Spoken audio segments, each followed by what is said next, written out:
मिल्लत times में आपका स्वागत है। मैं हूं आपके साथ मुनव्वर आलम। मैं शाहीन बाग में हूं। करीबन 3:30 बजने वाले हैं और इस वक्त जो है मार्च निकलना था। ये कॉल दिया गया था शाहीन बाग की तरफ से कि हम गृह मंत्रालय तक जाएंगे और गृह मंत्री से बातचीत करेंगे। अमित शाह ने हमें निमंत्रण दिया है तो हम ज़रूर जाएंगे। अमित शाह जी का जो निमंत्रण है हम उसे कबूल करते हैं। अमित शाह से बातचीत करना चाहते हैं NRC, CAA और NPR को लेकर के।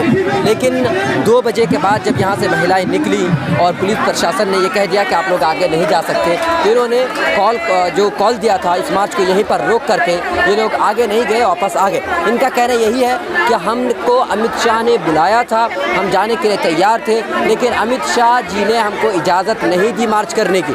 गृह मंत्रालय की तरफ से ये बात कही गई थी कि कोई डेलीगेशंस आए तो हम उनसे बातचीत करने के लिए बिल्कुल तैयार हैं, लेकिन अगर मान लीजिए सारे लोग आते हैं तो इस तरीके से हम आने की इजाज़त नहीं देते हैं। पुलिस ने जाने नहीं दिया ना। क्या कुछ कहा?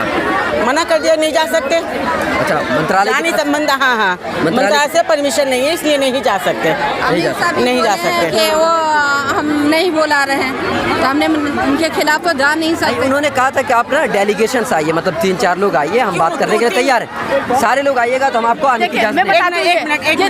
10 आदमी की जो उन्होंने बात किया है भाई, क्या उन 10 आदमी किस से बताएंगे? वो किस से बताएंगे? बताइए आप। 10 आदमी बात नहीं कर सकते। देखिए जितने साहिल बाग है, कम से कम हमारे 2500 साहिल बाग है।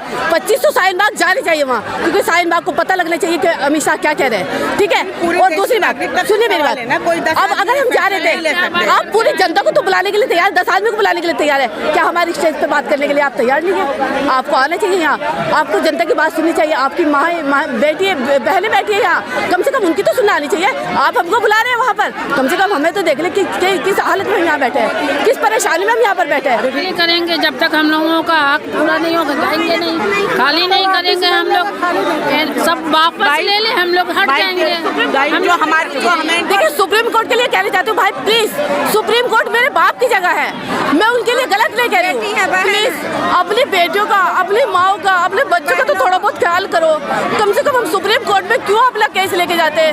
क्या आपको हमारी हालत दिखाई नहीं दे रही है? क्या हमारी परेशानी 2 महीने की दिखाई नहीं दे रही है आपको? ये महिलाएं सुप्रीम कोर्ट से गुहार लगा रही है। इनको लगता है कि सुप्रीम कोर्ट कुछ अच्छा फैसला देगा, लेकिन क्या कुछ होता है कल ही पता चलने वाला। क्या कहना चाहते हैं? हमें पूरा भरोसा है कि सुप्रीम कोर्ट हमारा ध्यान देगा, पूरे भारत का ध्यान देगा जो ये कानून लेकर आए हैं। अगर सरकार की तरफ चला गया तो सीए को रद्द करने के बजाय वो कह दे सीए रहेगा, तब क्या होगा? जी ये तो नहीं हो सकता, क्योंकि जो ये काला कानून है, हमारे जज साहब और ये सुप्रीम कोर्ट वगैरह सब पढ़े लिखे लोग जानते हैं, जो ये काला कानून है ये संविधान के खिलाफ है, तो वो खुद हमारी तरफ ध्यान देंगे। और 40 बार इससे पहले आपने कभी प्रदर्शन में हिस्सा लिया था? नहीं हिस्सा लिया, आपने लिया था? नहीं कभी आप नहीं लिया, नहीं मैंने कभी नहीं लिया। तो मतलब आप ये समझ सकते हैं कि 65 साल इनकी उम्र हो चुकी है, 65 साल में इन्होंने कभी प्रदर्शन नहीं किए, लेकिन ऐसी क्या ज़रूरत आन पड़ी है? सरकार का ये काला कानून आखिर ऐसा इनको पर कहर डाल दिया, इनको अपने वजूद को लेकर खतरा महसूस होने लगा कि अब इस दौर में ये लोग प्रदर्शन करते नजर आ रहे हैं। इनवाइट करा था ओपनली, ओपन चैनल के थ्रू कि आप लोग आए, हमसे मिलें और जो कंफ्यूजन है आपके, जो कि हमारे को कोई कंफ्यूजन नहीं है, बट अकॉर्डिंग टू हिम जो कंफ्यूजन है आके दूर करें। हम उनके बुलाने पर उनसे मिलने के लिए, चलने के लिए सारे लोग तैयार हैं। अब इसके बाद उन्हें इनिशिएटिव लेना चाहिए, हमसे मिलना चाहिए।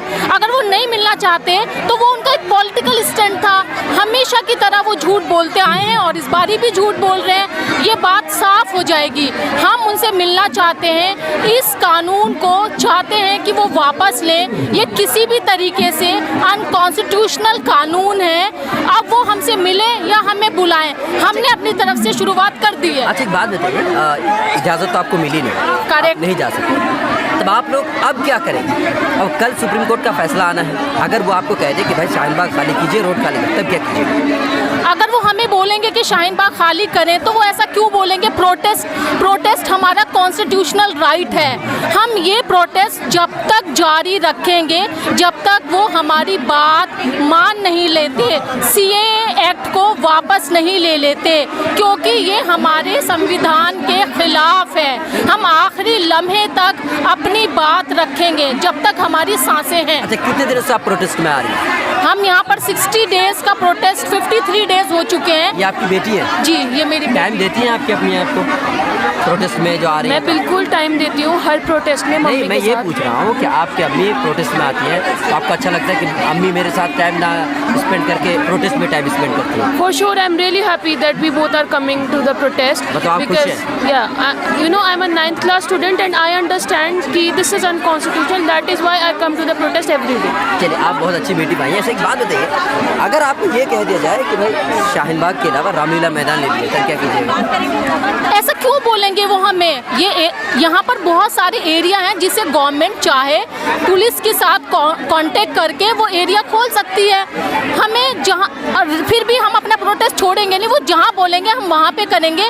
उन्हें अंडरस्टैंड करना चाहिए, जब हम सिटीजन खुश ही नहीं है इस एक्ट से तो वो इस एक्ट को वापस लें। मतलब इतने सारे लोग इंटरव्यूज़ ले रहे हैं कि नंबर लगना पड़ता है। देखिए, दबंग दादी यहाँ पर हैं, बिहार की अस्मा खातून, ये वही दबंग दादी है जिन्होंने 9 पुश्तों का नाम गिना करके मोदी जी को चैलेंज कर दिया था। तो हम इंटरव्यू के लिए लाइन पे खड़े हैं, इसके बाद मेरी बारी है।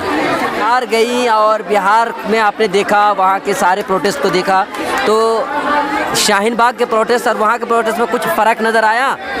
कोई जगह फर्क आया, न तो सभी जगह यही मामला इससे 10 गुना आदमी का कोई ठिकाना नहीं। सब मतलब NRC के खिलाफ है? NRC के खिलाफ। अच्छा दादी, आप दिल्ली आ चुके हैं, शाहीन बाग में आप भी जो पुलिस से बातचीत करने के लिए गई थी, तो एक बात बताइए, पुलिस ने क्या कहा?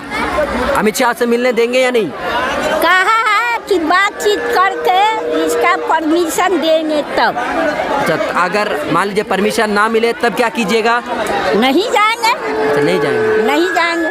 कल सुप्रीम कोर्ट का फैसला आएगा, सुप्रीम कोर्ट अगर ये कह दे कि शाहीन बाग का प्रोटेस्ट खत्म कर दीजिए, रोड खाली कर दीजिए, तब क्या कीजिएगा दादी जी? नहीं खाली करेंगे, मर जाएंगे यहीं पर, खाली नहीं करेंगे। मर जाएंगे? हाँ, एकदम मर जाएंगे मगर खाली नहीं करेंगे। ये 2-2.5 महीना खून पसीना को एक किया यही के लिए, हटाने के लिए, और लाखों लाख करोड़ों करोड़ जो पैसा हम लोग ने जो किया है यही हटाने के लिए। साल भर रखेंगे, साल भर रहेंगे यहाँ पर। जब तक NRC वापस ना ले तब तक आप यहाँ रहेंगे? यहीं रहेंगे। अच्छा दादी जी, आप इतनी उम्र हो गई फिर भी इतना ताकत, इतनी जोश कहाँ से आती है आपको? अल्लाह देता है। अच्छा, अल्लाह देता है। बस। मिलत टाइम्स की वीडियोस देखने के लिए यहाँ क्लिक करके सब्सक्राइब करें और हाँ, बेल आइकन जरूर दबाएं। अगर फेसबुक पर देख रहे हैं तो पेज लाइक करें। ताज़ा तरीन खबरों और मज़ामीन के लिए विजिट करें हमारी वेबसाइट www.millettimes.com। हमारी ये वेबसाइट उर्दू, हिंदी, इंग्लिश तीनों लैंग्वेज में मौजूद है।